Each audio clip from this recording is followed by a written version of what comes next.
نحمده ونصلي ونسلم على رسوله الكريم اما بعد. شیخ عبد الرحمن رافت باشا رحمۃ اللہ علیہ کے یہ تذکرہ تابعین سے ہم پڑھتے ہیں. ربیع ابن خثیم رحمۃ اللہ علیہ،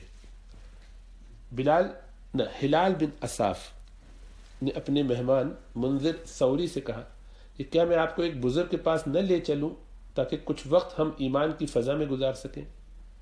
منذر: کیوں نہیں، ضرور چلیے، اللہ کی قسم مجھے تو تمہارے شیخ ربیع بن خثیم سے ملاقات کا اشتیاق ہے اور ان کی ایمان پرور زندگی سے دلی محبت یہی کوفہ کھینچ لائی.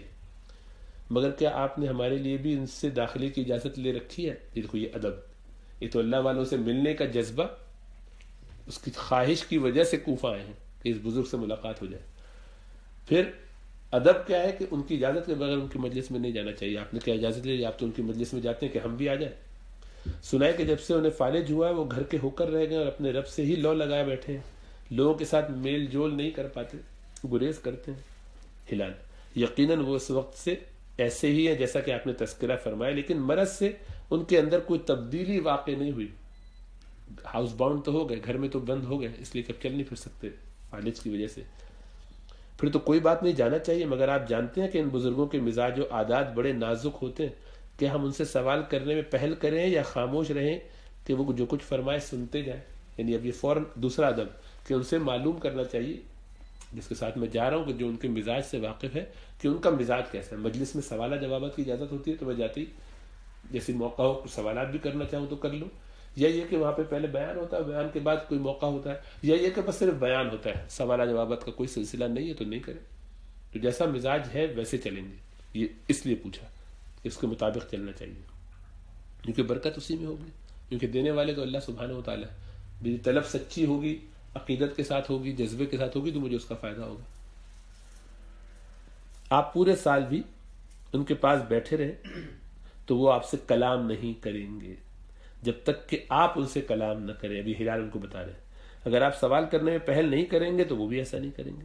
انہوں نے اپنی گفتگو کو ذکر اور خاموشی کو فکر بنا رکھا ہے. خاموش رہتے ہیں تو فکر کرتے ہیں، ذکر کرتے ہیں جب گفتگو کرنی تو اللہ کا ذکر، اس میں لگے رہتے ہیں. تو اگر آپ کو ان سے کچھ پوچھنا تو نہیں پوچھ لیجئے گا. تو منظر آئیے اللہ کا نام لے کر چلتے ہیں.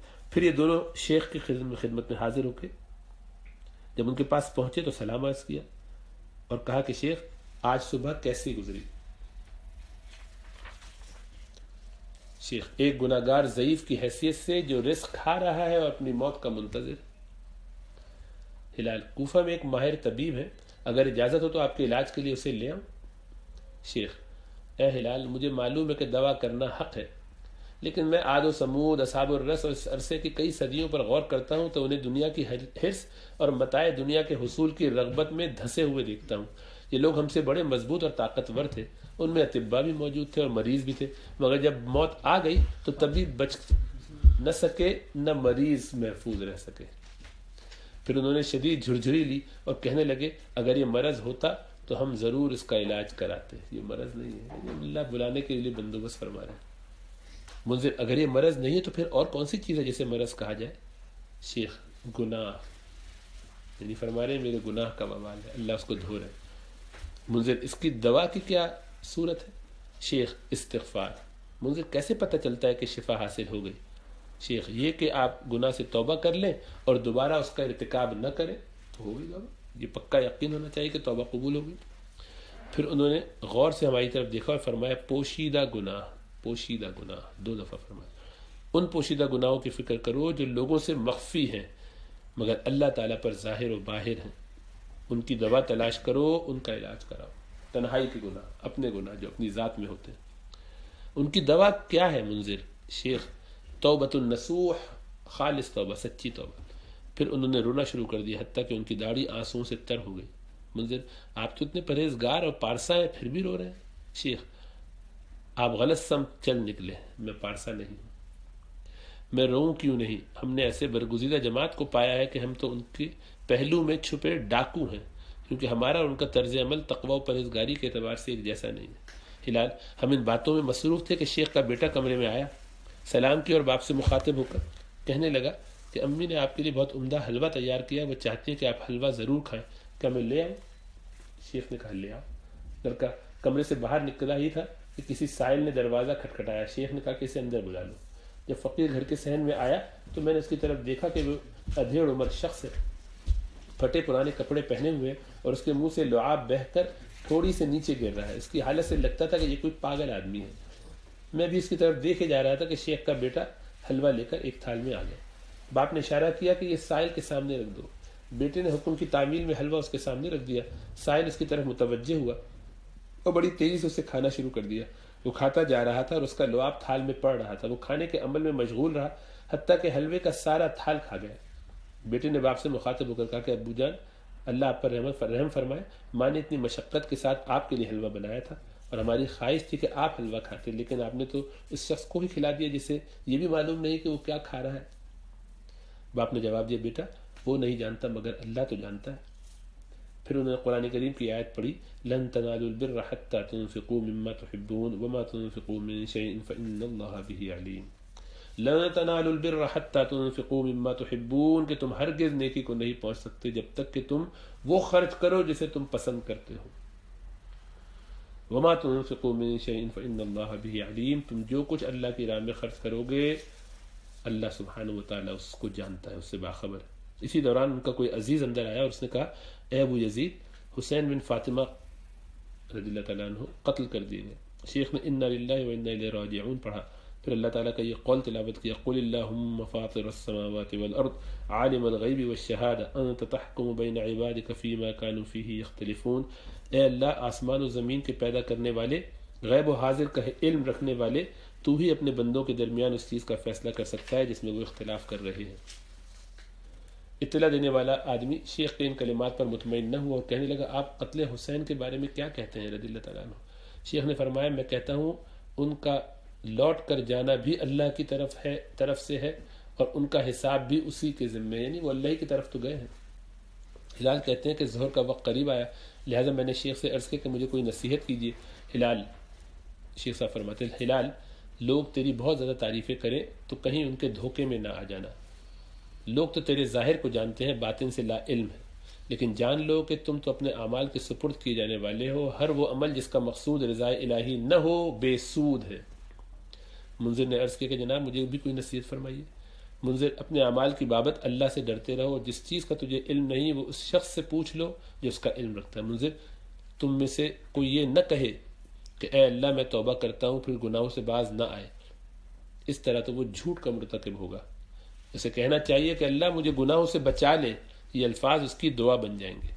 منذر، یہ بھی جان رکھ کہ اللہ کی تحلیل و تحمید، اس کی تکبیر و تسبیح، خیر کے بارے میں کسی سے بات کرنے، شر سے پناہ مانگنے، نیکی کا حکم دینے، برائی سے منع کرنے، قرآن مجید کی تلاوت کے علاوہ کسی کام سے بہتر نہیں۔ سمجھ میں آیا؟ یہی کچھ کام ہے جو کرنے چاہیے، ان کے علاوہ کسی کلام میں کوئی بھلائی نہیں۔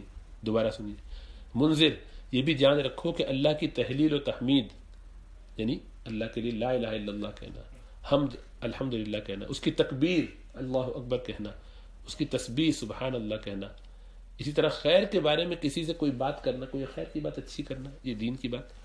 شر سے پناہ مانگنا، استغفار کرنا، توبہ کرنا، اعوذ باللہ پڑھنا، تعوذ پڑھنا، نیکی کا حکم دینا، کسی کو نیکی کے بارے میں بتانا، برائی سے روکنا، اور قرآن مجید کی تلاوت کے علاوہ کسی بات میں کوئی خیر نہیں۔ اس کے علاوہ جو بھی بات ہے اس میں شر ہی شر ہے، کچھ نہ کچھ نقصان ہے، تو اس لیے اس میں نہ پڑھو۔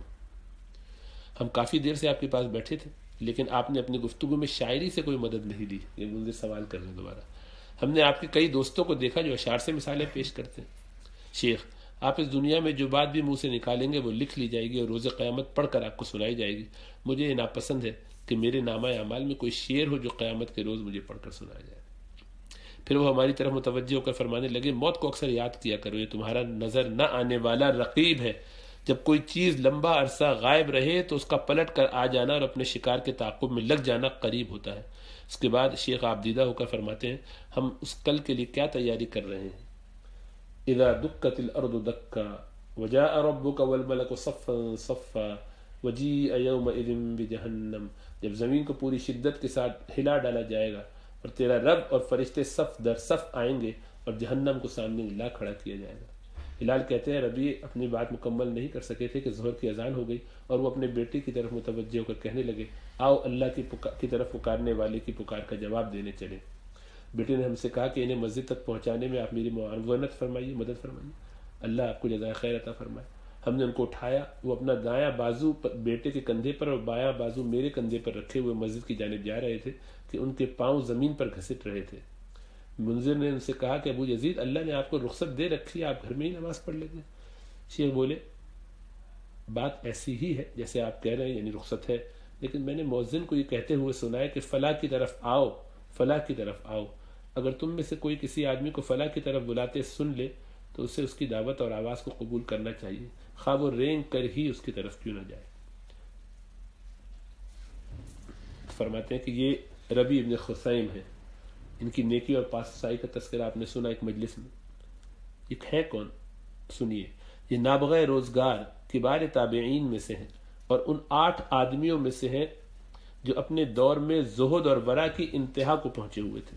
یہ اصلاً عربی اور نسلاً مصری ہیں، نسلاً مدری ہیں، قبیلہ مدر کے۔ اپنے اجداد الیاس اور مدر پر جا کر ان کا نسب رسول اللہ صلی اللہ علیہ وسلم سے جا ملتا ہے۔ رسول اللہ صلی اللہ علیہ وسلم کے اوپر نسب کے اندر آتا ہے الیاس اور مدر۔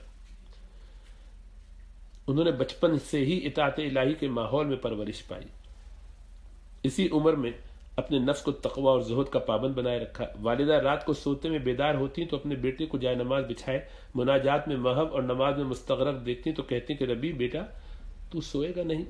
ربی کہتے وہ آدمی کیسے سو سکتا ہے جس پر گھپ اندھیری رات چھا چکی ہو اور اسے ہر طرف سے لوٹ جانے کا خوف، ہر طرف سے لوٹے جانے کا خوف ہو، یہ شیطان گناہ۔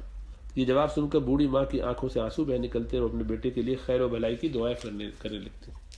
جو ربی جوان ہوتے گئے تو ان کا خوف اور خشیت بڑھتا گیا، ان کی کثرت تضرع یعنی رونا دھونا اور ان کی رات کی تاریکیوں میں شدت اور آوزاری سے نے ماں کو اس قدر متاثر کر دیا تھا کہ وہ اپنے بیٹے کے بارے میں طرح طرح کے گمان کرنے لگتی۔ بیٹے کو مخاطب کر کے کہتی بیٹا تجھے کیا ہو گیا، کہیں تو کوئی بہت بڑا جرم تو نہیں کر بیٹھا، کسی کو قتل تو نہیں کر دیا؟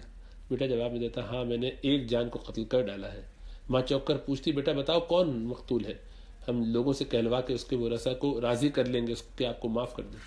اللہ کی قسم اگر تیری گریہ وزاری اور جاں گداز شب بیداری کا انہیں علم ہو جائے تو وہ ضرور تجھے معاف کر دیں گے۔ بیٹا کہتا کسی سے بات نہ کرنا، میں نے اپنے ہی نفس کو قتل کر ڈالا ہے، جی ہاں میرے گناہوں نے اسے مار ڈالا ہے۔ ربی بن خثیم نے ہدایت و صلاح کے عظیم شان اور صحابی رسول عبداللہ بن مسعود رضی اللہ تعالیٰ عنہ کے سامنے زانو تلمس طے کی۔ یہ عبداللہ بن مسعود کے شاگردوں میں سے رضی اللہ تعالیٰ عنہ، اتنے بڑے صحابی کا شاگرد ہوگا تو ایسے ہی ہوگا۔ ربی نے اپنے استاد سے ایسا شفقت بھرا اور محبت بھرا تعلق قائم کر لیا تھا کہ جس طرح ماں اور بیٹے کا تعلق ہوتا ہے۔ استاد بھی اپنے شاگرد سے اس قدر محبت کرتے تھے جس قدر ایک باپ اپنے بیٹے سے کرتا ہے۔ ربی بغیر اجازت عبداللہ بن مسعود کی خدمت میں حاضر ہو جاتے تھے۔ جب ربی درس لینے کے لیے استاد کی خدمت میں حاضر ہو جاتے تو پھر کوئی اور وہاں داخل نہیں ہو سکتا تھا جب تک ربی وہاں سے چلے نہ جاتے۔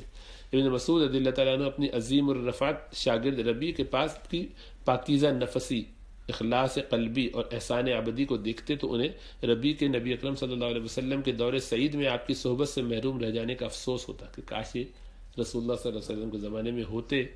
وہ کہا کرتے کہ اے ابو یزید اگر رسول اللہ صلی اللہ علیہ وسلم تجھے دیکھ لیتے تو تجھ سے ضرور محبت کرتے۔ کیا بات ہے۔ ابن مسعود ان سے یہ بھی کہتے کہ میں جب بھی تجھے دیکھتا ہوں مجھے اللہ سے ڈرنے والے لوگ یاد آ جاتے ہیں۔ عبداللہ بن مسعود رضی اللہ عنہ شاگرد کو کہہ رہے ہیں جو کچھ فرمایا اس میں ہرگز مبالغہ آمیزی نہیں۔ ربی تو خشیت و ورع اور تقوی و زہد کی اس بلندی کو پہنچے ہوئے تھے کہ ان کے ہم اثروں میں سے شاید ہی کوئی اس مقام کو پہنچا۔ ان کے بارے میں اس طرح کے جو واقعات منقول ہیں ان سے تاریخ کے صفحات چمکتے ہیں۔ ان کے ایک دوست کا بیان ہے کہ میں 20 سال تک ربی بن خثیم کی صحبت میں رہا، میں نے انہیں عرش الہی تک پہنچائے جانے والے کلمات کے علاوہ کوئی لفظ بولتے نہیں سنا۔ پھر انہوں نے یہ آیت تلاوت کی الیہ یصعد الکلم الطیب والعمل الصالح یرفعہ، اس اللہ کے حضور پاکیزہ کلمات ہی پہنچتے اور عمل صالح ان کلمات کو وہاں پہنچاتا ہے۔ عبد الرحمن بن عجلان کہتے ہیں کہ میں ایک دفعہ رات کو ربی کے ہاں ٹھہرا جب انہیں یقین ہو گیا کہ میں سو گیا ہوں تو وہ اٹھے اور نماز پڑھنا شروع کی. نماز میں اللہ تعالیٰ کا یہ قول پڑھنے لگے گا حسب الذین اجترحوا السیئات ان نجعلہم کالذین آمنوا وعملوا الصالحات سواء محیاہم ومماتہم ساء ما یحکمون، کہ جن لوگوں نے برائیاں کمائی ہیں یہ خیال کر رکھا ہے کہ ہم انہیں ان لوگوں جیسا کر دیں گے جو ایمان لائے اور نیک اعمال کرتے رہے، تب تو ان کی زندگی اور موت برابر ہو گئی. بہت برا ہے وہ فیصلہ جو وہ کر رہے ہیں. ربی ساری رات نماز میں اسی آیت کو دوہرا کر تلاوت کرتے رہے حتیٰ کہ فجر ہو گئی. ان کی حالت یہ تھی کہ آنکھوں سے آنسوؤں کا سیلاب رواں تھا. ربی کے خوف الہی اور خشیت ربانی کے بہت سے واقعات ہیں. ان کے ساتھیوں میں سے ایک جماعت نے بیان کیا ہے کہ ایک دن ہم عبداللہ بن مسعود کی معیت میں رضی اللہ تعالیٰ عنہ باہر نکلے. ربی بن خثیم بھی رحمۃ اللہ علیہ ساتھ تھے. جب ہم فرات کے کنارے پہنچے تو ہمارا گزر آگ کی ایک بہت بڑی بھٹی کے پاس ہوا. اس کی چنگاریاں اڑ اڑ کر باہر گر رہی تھی. شعلے دور تک بلند ہو رہے تھے اور آگ کے دہکاؤ کی آواز بھی آ رہی تھی. اس بھٹی میں چونا بنانے کے لیے پتھر ڈالے ہوئے تھے. جب ربی نے آگ کو دیکھا تو انہی قدموں پر کھڑے ہو گئے. ان پر شدید کپکپی طاری ہو گئی. اس وقت انہوں نے یہ آیت تلاوت فرمائی کہ اذا رأتهم من مکان بعید سمعوا لها تغیظا وزفیرا واذا القوا منها مکانا ضیقا مقرنین دعوا هنالک ثبورا. کہ وہ آگ جب دور سے ان کو دیکھے گی تو یہ اس کے غضب اور جوش کی آوازیں سن لیں گے، اور جب یہ دست اور پا بستہ اس میں ایک تنگ جگہ ٹھونسے جائیں گے تو اپنی موت کو پکارنے لگیں گے. آیت پڑھنے کے بعد ان پر غشی طاری ہو گئی. ہم نے ان کو سنبھالا دیا. ہوش میں آئے تو ہم انہیں گھر لے آئے. ربی بن خثیم ساری زندگی موت کے تعاقب اور اس سے ملاقات کے لیے تیار رہے. سن 63 ہجری میں جب ان کی موت کا وقت آیا تو ان کی بیٹی نے رونا شروع کر دیا. ربی نے کہا کہ بیٹی تجھے کیا چیز رلا رہی ہے؟ تیرے باپ پر تو خیر و بھلائی کا نزول ہو رہا ہے. پھر انہوں نے اپنی جان خالق کے سپرد کر دی رضی اللہ تعالیٰ علیہم اجمعین. یہ ہے تابعین میں سے ایک اور تابعی. اللہ ہمیں ایسے لوگوں کی محبت عطا فرمائے اور ان کے اسوے پر عمل کرنے کی توفیق عطا فرمائے.